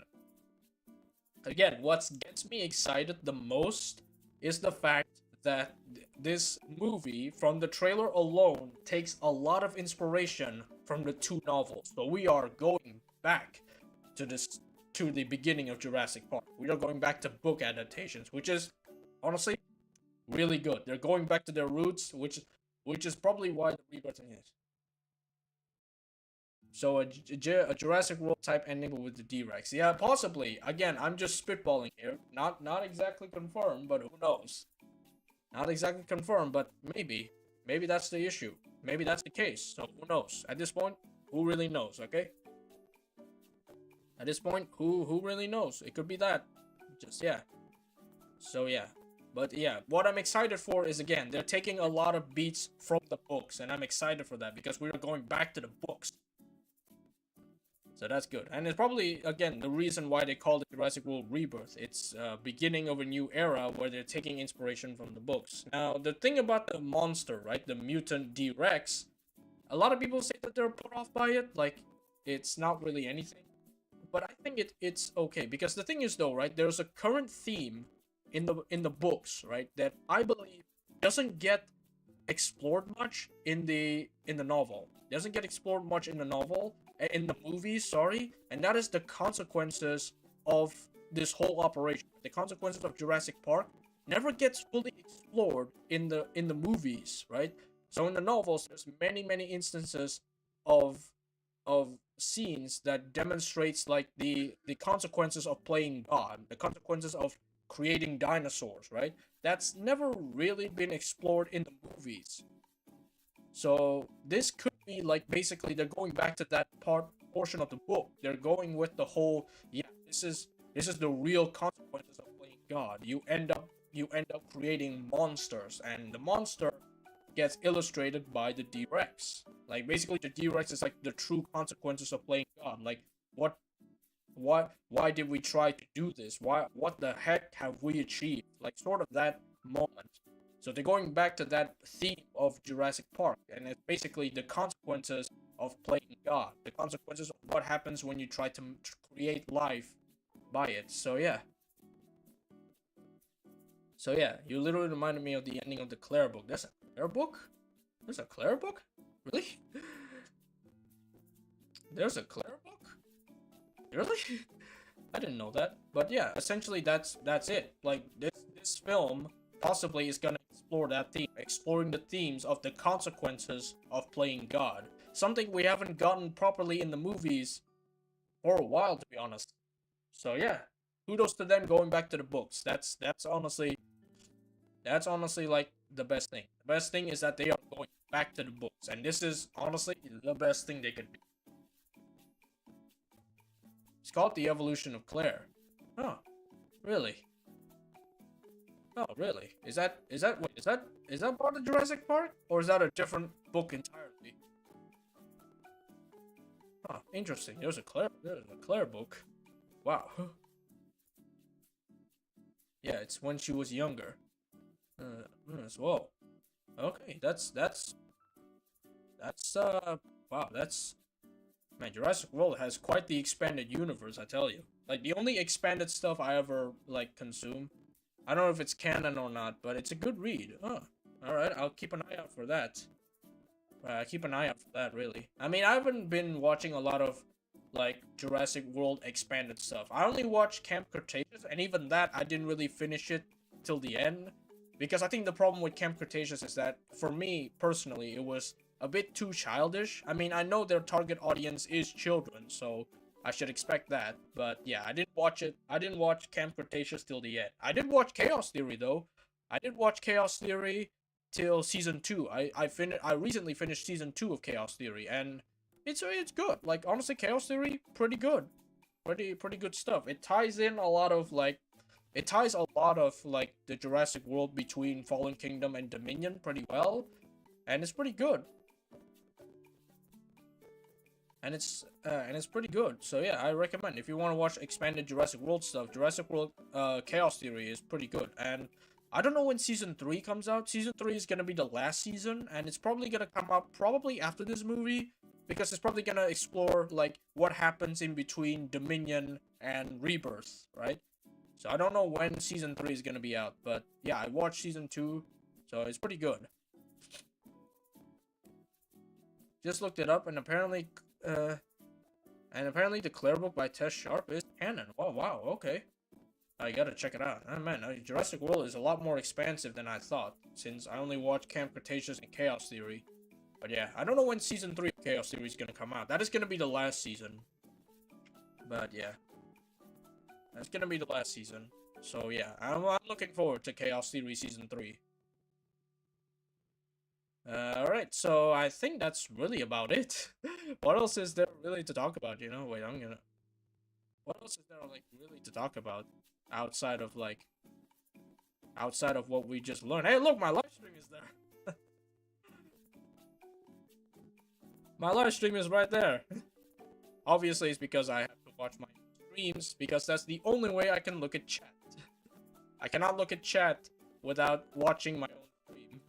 So that's why my own stream gets recommended, because I need to watch my own streams to look at chat while I'm doing something else, because I can't just alt tab every time, because I only have a single monitor. I only have a single monitor, so I can't alt tab every time. I can't alt tab every time because obviously I have a single monitor. So yeah, I have a single monitor set up, so I have to watch my own streams on my phone to look at chat. Because YouTube does not have a separate creator mode like Twitch. Which is really, really funny that they don't have that. Even though Twitch has it, so yeah.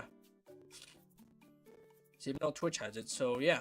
So that's kind of about it. Like, what else is there to really expect? What else is there to, like, expect? Like, we did it. That's all my analysis, that's my thoughts, and that's really just my reaction. That's just my reaction. And I can say I am looking forward to this movie. It's still like 5 months away. It's still 5 months away till the movie releases, but I will look forward to it. It is gonna be good. At least I hope so anyway. It is gonna be good. At least here's the thing. The only benchmark that I want Rebirth to be is to be better than Dominion. That's it. That's the bar. That's the bar. The bar is that it is better than Dominion. That's it.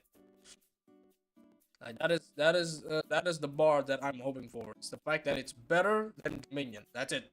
That's all I'm asking for, is for it to be better than Dominion. All I'm asking for is for it to be better than Dominion. That's it.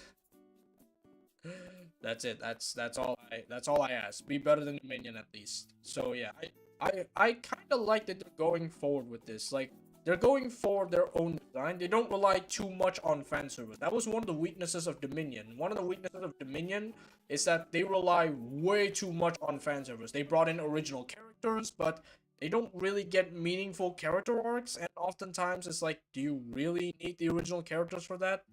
So yeah, that's in my opinion. Like, they had the original characters, but they they almost did nothing with them. That's the problem.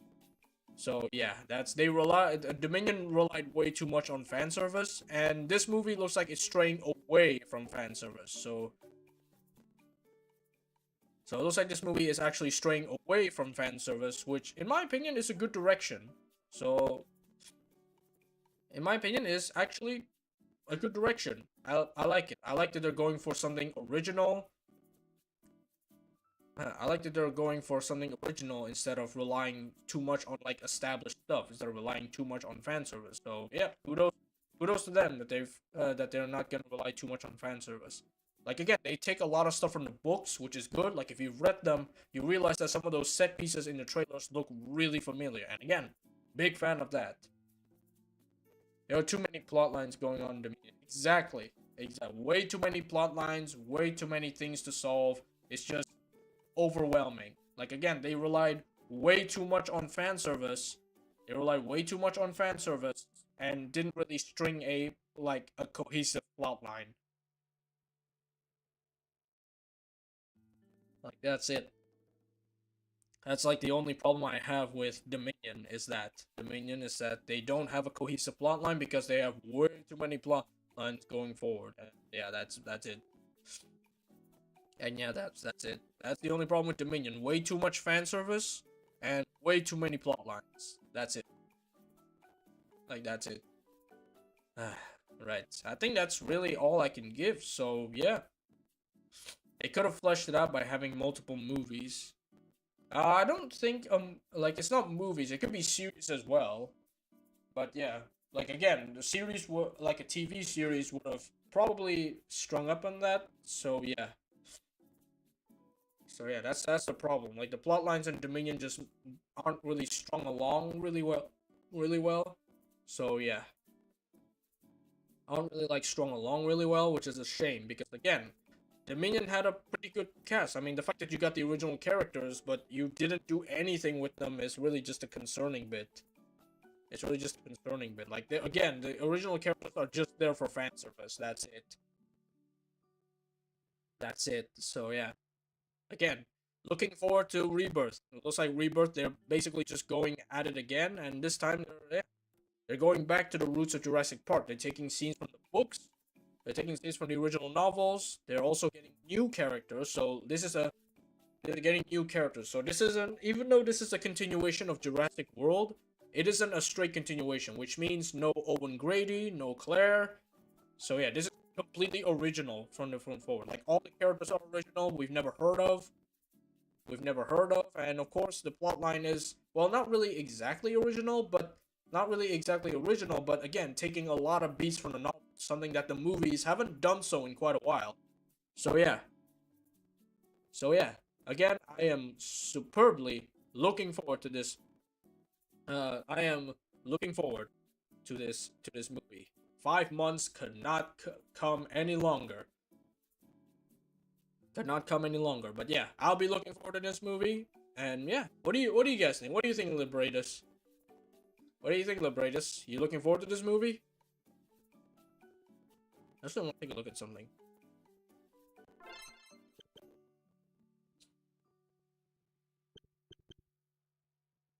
Can't wait. Yeah, that's good to hear, Liberatus. Captain...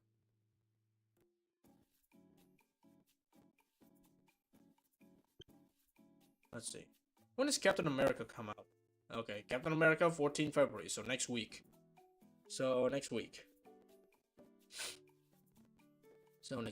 Captain America is coming next week, so at least there's something to watch before... There is something to watch before Captain America, before Jurassic World comes out. So yeah, again, can't wait. And also, like, at the same time of, like, Jurassic World, there's, like, Superman. There's also Superman, and I believe Fantastic Four is also in July. So we're getting a lot of movies this summer, which is good because Summer is the time of movies, ladies and gentlemen. So yeah, not like 2024. 2024 barely had any movies. Not gonna lie, not gonna lie. 2024 barely has any movies, but looks like 2025 is gonna be a whole lot of movies, which is good. Which is good. I like me lots of movies, especially in the summer. So yeah, can't wait for Jurassic World Rebirth to come out. Can't wait for basically every major movie. For me, it's winter since I'm in Australia. Oh yeah. I've been in Australia. Mid-year is winter. Wait, no, winter starts at. Oh yeah, winter starts at July. Yeah, July. If I remember correctly, right? February is still summer. February is summer. Autumn starts at March, April, May, and then June, July, August is winter. All right, makes sense. June, July, August is winter, and then September, October, November is spring, right? So yeah, it is gonna be in the middle of winter for Australia. I know. Which part of Australia, by the way? Like, I've been to the western part of Australia, and winter is basically just rain. That's all it is. Like, winter is basically just rain in western part of Australia. Not sure about other parts of Australia. Ah, Melbourne, all the way in Queensland. Ah, all the way in Queensland, okay. I don't know what winter is like in Queensland. What's that sound?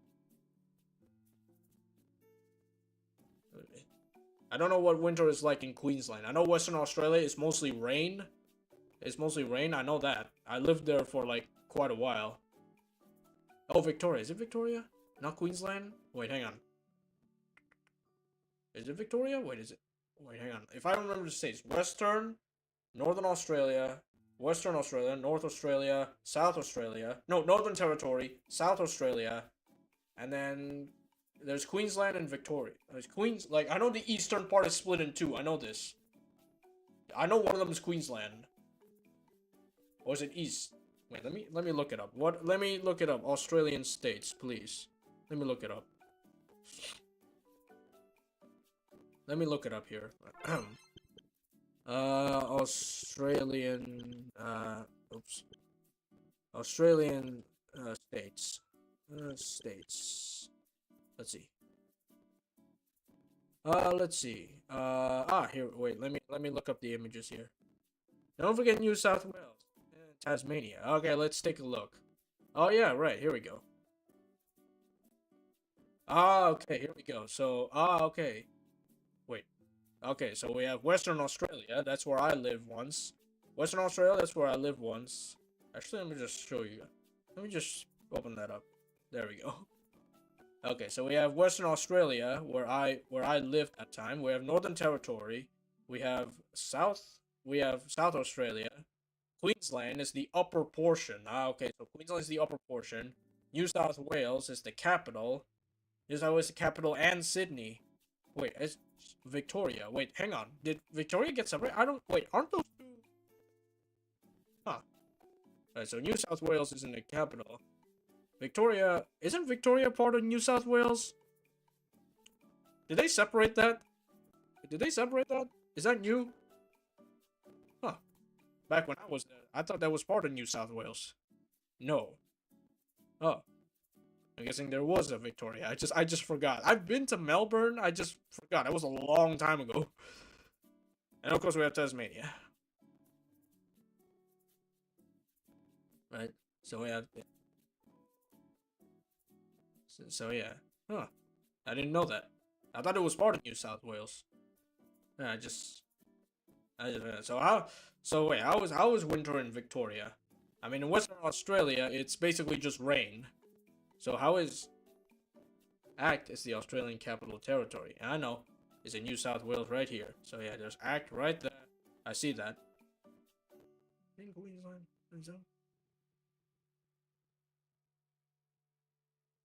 Huh. So yeah, so how is winter in Victoria? I know Western Australia is raining.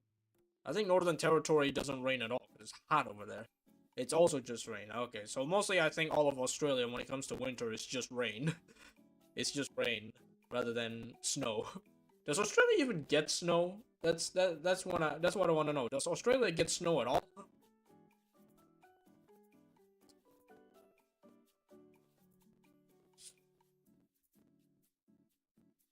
Wait, is Papua? No, there's no way Papua New Guinea is part of. I don't know. Some parts, but very little. Okay. That makes sense. Alright, that makes sense. Right. It's not good. Ah, okay. Okay, so it does snow. Just very little. Just very little. Also, NT has thunderstorms for like half the year. Really? I thought it was hot. I thought Northern Territory was like the hottest region. Huh. I did not know that. I mean, I think it's because it's in close proximity, the closest proximity to Indonesia, which is a tropical country, which does get rain a lot. Half cold, half hot. Half hot, half cold. I mean, I guess since it's very close to like Indonesia, right? It's like the closest part of Australia that's close to Indonesian island. And Indonesia, being a tropical country, rains a lot. So that would make sense. That would actually make sense. That would actually make sense. Huh. Anyway. Let's see. Alright. What else is there to talk about? There's really not much to talk about. We did do what we said to do. So, you know what? I think I'm gonna just end it. I got something in the morning tomorrow, so I think it's better if I don't want to sleep too late. By the way, isn't Australia like 4 hours ahead? Wait, I forgot. Wait, I forgot. I know. Wait, I forgot. What is the time zone of Australia again? Let me look it up. It's currently 2 a.m. Why are you up at 2 a.m., my guy? It's currently 2 a.m. Why are you up at 2 a.m., my guy? I was like, I know it's nighttime in here. It's 10 p.m. over there. It's 10 p.m. here. Why are you up at 2 a.m.? Why? Unless you're like, I decided I'm not sleeping tonight. You should. Quality sleep is it's very recommended, my friend. You don't want to tire yourself out. You don't want to tire yourself out. You don't want to tire yourself out. So yeah, always get quality sleep. It's very healthy. It's very healthy. Anyway, so yeah, you should probably sleep after this, my guy. You should probably sleep after this, my guy. But yeah, I think for me though, I believe I should probably end it here since I got something tomorrow morning. Something I gotta do tomorrow morning, so I think I should probably... yeah, again, you should sleep.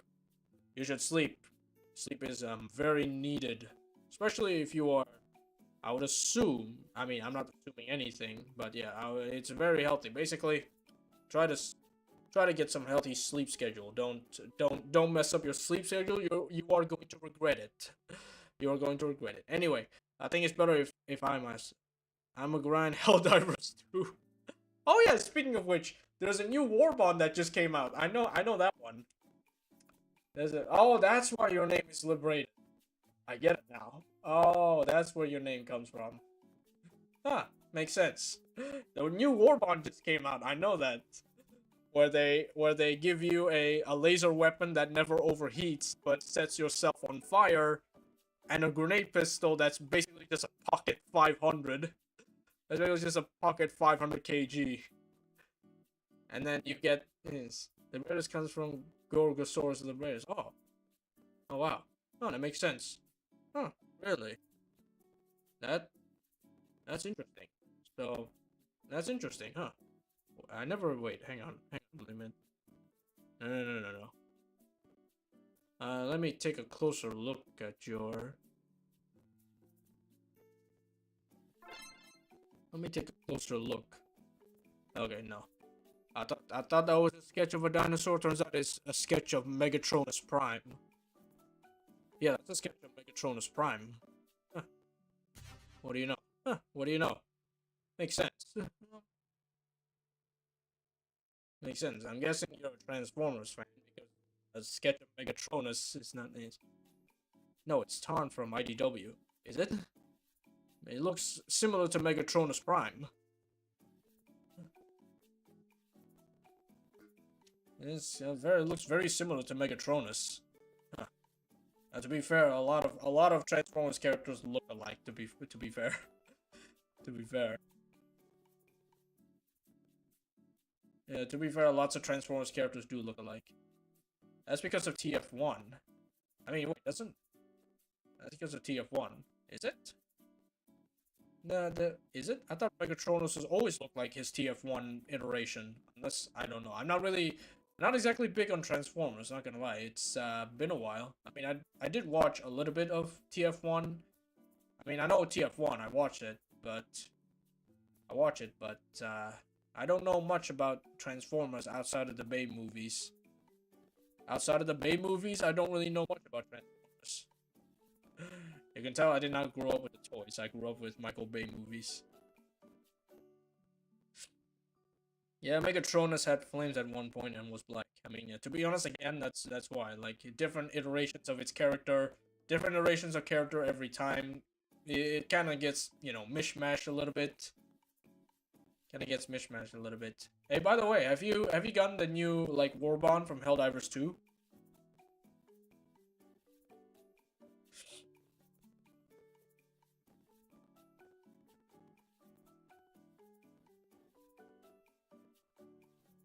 Yeah, already got. Ah, nice, nice. Have you tried the weapons?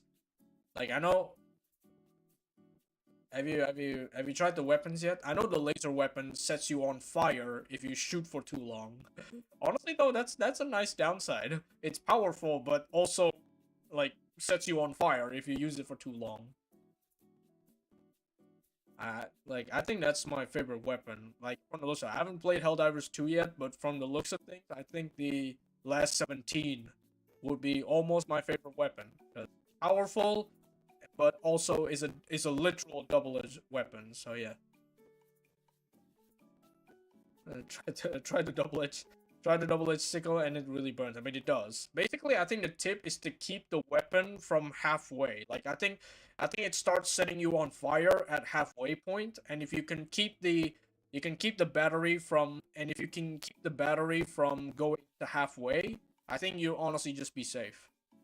Also, just bring the inflammable armor. Just bring like the fire armor and the fire armor and like the armor that gives you like bonus healing. I forgot what's it called, but yeah, just bring those armor past it. I'ma hold the trigger. I mean, yeah, I'ma hold the trigger. I mean, yeah. Have you tried the grenade launcher as well? The Pocket 500 kg. I've seen it. It's powerful, but also it's fairly well balanced, not gonna lie. The reason being is because the range is not that much. Because no, not yet. Okay, you haven't gotten the grenade launcher yet. Have you tried the shovel? Wait, have you tried the shovel yet? I've seen people play with the shovel. It is honestly hilarious. I want the kaboom vest. Ah, yeah, the armor, right? The face armor. I just remember the armor because it's got the face. That's it. But have you used the shovel yet? That's what I want to know. I've seen the shovel. Have you used it yet? The shovel and the axe. That's interesting. Like, I'm glad that they're adding like melee weapons to Helldivers 2. They listened to their community and gave us melee weapons. Yes, my trenches are deep. Honestly though, it makes sense that you can like make trenches with the shovel. Like, you can take cover from that, which is interesting. Like, they really want people to turn Helldivers 2 into trenched out, into like World War 1. I mean, if you want the World War 1 set, it would be the Constitution. The secondary would be, I guess it would be a pistol. I would say the Liberator, not the Liberator, the revolver. I forgot the revolver, right? Yeah, basically, Constitution, revolver, and the shovel. And you basically turn into a World War 1 soldier. that is, I am the mole. Yeah, true. But yeah. Also works well with the axe. Like, the axe takes up the secondary slot, right? I literally have World War 1 sounds for the bots. How would they sound though? Wait, how would they sound if it's World War 1? I'm guessing World War 1 gunshots. I'm guessing World War One gunshots. That's what you would use. But yeah, I still haven't gotten my hands on Helldivers 2 yet. I have Helldivers 1, but not Helldivers 2. So that's a shame. Like I like if I can get my hands on Helldivers 2, I would, but not right now. Not with my situation. But seriously though, I want Helldivers 2 so bad. Hey. But yeah. You know, but here's the thing, like Liberatus. The background is just World War One noises. And that'd be so like immersive. And honestly it does feel like that sometimes. But you know, if you ever face the Illuminate Liberatus, I'm gonna give you a warning right now. As a Helldivers 1 player, the current roster for the Illuminate in Helldivers 2 is only 1/5 of the total forces you faced in the Illuminate. Like, listen to a Helldivers 1 veteran here. Like, let me tell you, some of the elite units in the Illuminates are very crazy. Let's just say. Like, let me just say, what you're facing now is only the literal tip of the iceberg. There's a lot more waiting for you. Like, there's like that event in Meridia. Yeah, just be prepared.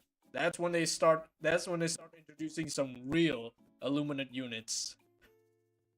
That's my warning, right? That is just my warning to you.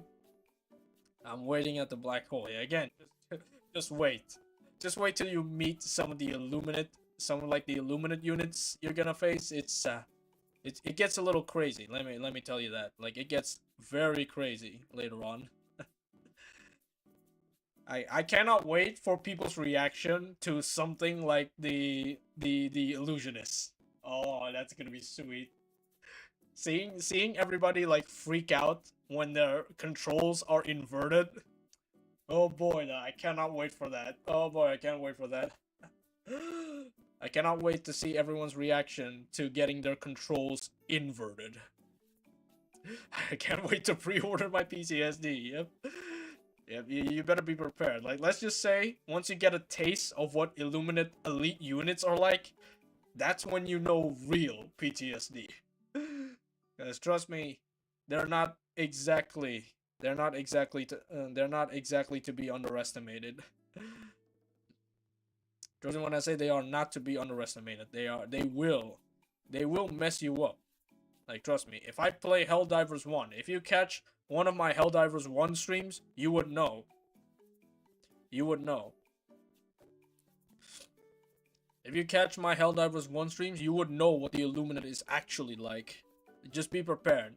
The stuff you see in Helldivers 2, is nothing yet. Like, trust me, you are not prepared. If you are not prepared to face the Illuminate now, the Illuminates in the future is gonna give you one heck of a time. I am not joking. I'm not joking. As a Helldivers 1 veteran, I am not joking. Those guys will mess you up. I hate the squids already. Yep. Be prepared to hate them even more. Be prepared to hate them even more because yeah, they will mess you up. They will mess you up. Oh boy. I might play Helldivers 1 in the near future actually. So if you wanna taste on what the Illuminate is like, I'll play Helldivers 1 at some time in the future. Pretty soon actually, if I have time. I'll give you a taste of what the Illuminate is actually like. Hey.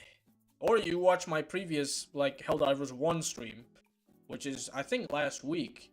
Yeah, last week I played, if I remember correctly, I did play Helldivers 1, so you could go ahead and check that one out, and yeah. You'll see what I'm talking about. You'll see. You'll see. Yeah, I did play it last week. Exactly last week. So yeah, go check that out if you want to know what the Illuminate is like. But yeah, I think I'm just gonna end it here. We have run out of topics to talk about, for once. But yeah, I think I'm just gonna end it here. I gotta rest up because I gotta wake up kind of early tomorrow. So yeah, obviously, gotta rest up. Got something to do tomorrow. So we better end it here. So again, thank you guys so much for watching. Thank you, Liberatus, for visiting me and joining me. Yeah, thank you guys so much for watching. If you enjoyed it, you know, give this stream a like. Give this stream a like. Feel free to subscribe as well. Your support is always much appreciated. Follow my Twitter and Blue Sky. Follow my socials if you want to be updated on what I'm doing outside of streaming. And if you want, feel free to join my Discord. That's where I also am active sometimes. Sometimes I'm active in my Discord, so if you want to join Discord, just go ahead. Everything is in the description. Everything is in the description. So yeah, I hope you guys enjoyed tonight's stream. Once again, thank you guys so much for joining, and I'll see you all next time. Bye bye.